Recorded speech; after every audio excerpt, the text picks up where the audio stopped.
Salam sejahtera kepada semua penonton.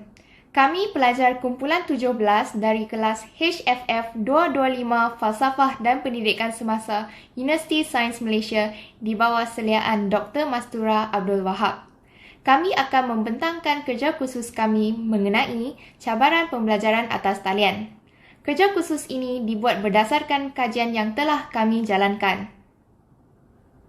Kumpulan 17 terdiri daripada 6 orang pelajar iaitu Eng Xiaoqing yang merupakan ketua kepada kumpulan ini dan seterusnya ialah Lim Yijing, Lo Yanling, Nur Izzah binti Abdul Malik, Nur Lydia Fatini binti Niswan Faris dan Patria Ratana Chot anak perempuan Chaliao. Sebelum meneruskan pembentangan secara mendalam, saya ingin menerangkan secara ringkas berkenaan dengan tajuk ini. Seperti yang kita sudah ketahui, pada tahun ini tercetus satu wabak global yang dikenali sebagai COVID-19. Penyakit berjangkit ini telah menyebabkan kematian yang sudah mencecah angka juta orang. Hal ini telah menimbulkan kebimbangan semua pihak kerana penyakit ini mudah berjangkit. Oleh hal demikian, pihak kerajaan Malaysia telah mengambil langkah pencegahan untuk memutuskan rangkaian jangkitan melalui pelaksanaan Perintah Kawalan Pergerakan pada 8 Mac 2020. Pelaksanaan kawalan pergerakan telah menyebabkan penutupan pusat-pusat pengajian tinggi. Bagi mengatasi masalah pembelajaran, pihak universiti telah memperkenalkan pembelajaran secara atas talian. Pelaksanaan pembelajaran atas talian membolehkan para mahasiswa meneruskan pembelajaran. Namun begitu, kaedah ini mempunyai beberapa kelemahan dan memberi cabaran kepada mahasiswa. Berdasarkan hasil kajian, cabaran-cabaran pembelajaran atas talian yang dihadapi oleh mahasiswa antaranya kesukaran capaian kemudahan internet, persekitaran pembelajaran yang tidak kondusif untuk belajar, ketidakmampuan membeli kemudahan internet, dan kelewatan mengakses sistem. Berikut adalah contoh-contoh platform pembelajaran atas talian yang kerap digunakan oleh para mahasiswa. Antaranya, Cisco Webex Meeting, Google Meet, Microsoft Teams, dan Zoom. Kemampuan sesebuah keluarga dalam menyediakan kemudahan pembelajaran atas talian adalah berbeza. Di sini, saya ingin merujuk kepada satu insiden yang berlaku terhadap seorang warga emas di Johor yang bersusah payah dan mengorbankan pembelian keperluan lain demi menyediakan alat elektronik dan kemudahan internet kepada cucu beliau. Akibatnya, beliau telah jatuh sakit dan dimasukkan ke hospital kerana tidak makan dan minum ubat. Seterusnya, saya akan menyatakan objektif kajian ini. Terdapat 4 objektif dalam kajian ini. Objektif yang pertama adalah menentukan pembelajaran atas talian melalui pelbagai platform. Objektif yang kedua pula adalah mengenal pasti masalah yang dihadapi oleh mahasiswa dalam pembelajaran atas talian. Seterusnya, objektif yang ketiga adalah mengkaji kesan pembelajaran atas talian terhadap mahasiswa. Objektif yang terakhir adalah menganalisis data-data mengenai cabaran-cabaran yang dihadapi oleh mahasiswa semasa menjalani pembelajaran atas talian. Seterusnya, kita pergi kepada kepentingan kajian. Kajian ini dilakukan bagi mengumpul dan menganalisis maklumat mengenai cabaran pembelajaran atas talian. Kepentingan kajian yang pertama ialah ia dapat dijadikan sebagai rujukan terutamanya kepada Kementerian Pelajaran Malaysia. Dengan maklumat ini, Kementerian Pelajaran Malaysia dapat memperbaiki dan mencari alternatif bagi pelajar untuk mendapatkan pembelajaran yang sempurna. Kepentingan kajian yang kedua ialah ia dapat membantu syarikat telekomunikasi. Memandangkan sekarang semua secara atas talian, jadi liputan internet amatlah penting bagi setiap individu. Dengan maklumat ini, syarikat telekomunikasi dapat memperbaiki tahap liputan internet, terutamanya di kawasan pedalaman.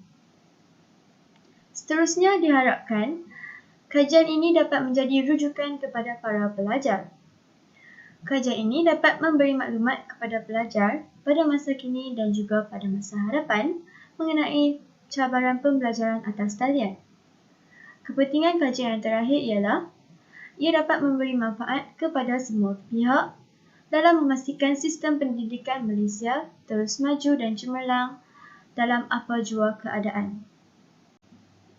Seterusnya ialah sorotan literatur. Para pelajar tidak boleh meneruskan pembelajaran seperti biasa, tidak kira pelajar sekolah maupun mahasiswa di universiti. Terdapat beberapa cabaran dan juga kesan bagi pembelajaran atas talian. Cabaran yang pertama, tiada rangkaian internet. Bagi pelajar di kawasan pedalaman dan juga pelajar yang kurang berkemampuan, mereka berasa sukar untuk mendapatkan rangkaian internet. Cabaran yang kedua ialah suasana pembelajaran yang tidak kondusif. Perkara ini akan menjejaskan pembelajaran mahasiswa. Yang ketiga, tiada kemudahan gadget. Mahasiswa yang kurang berkemampuan berasa sukar untuk mengikuti pembelajaran dan ini mungkin mengakibatkan mereka ketinggalan daripada rakan-rakan yang lain. Dan yang terakhir, akses internet yang terhad. Rangkaian internet tidak selalunya berada dalam keadaan baik, jadi ini mungkin mengganggu pembelajaran bagi mahasiswa. Seterusnya ialah kesan pembelajaran atas talian. Kesan yang pertama, pelajar akan kurang bermotivasi dan kurang minat dalam pembelajaran. Akibat terlalu fokus kepada skrin komputer yang berbentuk segi empat dan tiada rakan, hal ini akan mewujudkan kebosanan dalam diri pelajar dan akan mengakibatkan motivasi pelajar menurun secara beransur-ansur. Kesan yang kedua, pelajar akan menghadapi tekanan. Ruang yang terhad mengakibatkan tekanan dalam diri pelajar lebih mudah untuk terhasil berbanding sebelum ini. Secara kesimpulannya, pembelajaran atas talian kurang berkesan berbanding pembelajaran secara bersemuka. Hal ini dikatakan demikian kerana pembelajaran atas talian merupakan sesuatu norma baharu bukan sahaja kepada mahasiswa tetapi juga kepada guru dan pencara. Perkara ini perlu diadaptasi oleh semua pihak untuk terus belajar dan terus berjaya di masa hadapan. Di samping itu, dalam dapatan kajian yang dijalankan, bahagian ini membincangkan analisis data dan memaparkan hasil penemuan kajian secara internet yang telah dilakukan daripada soal selidik, iaitu Google Form.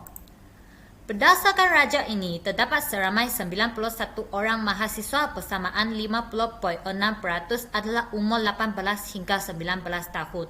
20 hingga 21 tahun adalah seramai 81 orang mahasiswa bersamaan 45%. Bagi mahasiswa yang berumur 22 hingga 23 tahun adalah seramai 7 orang bersamaan 3.9%.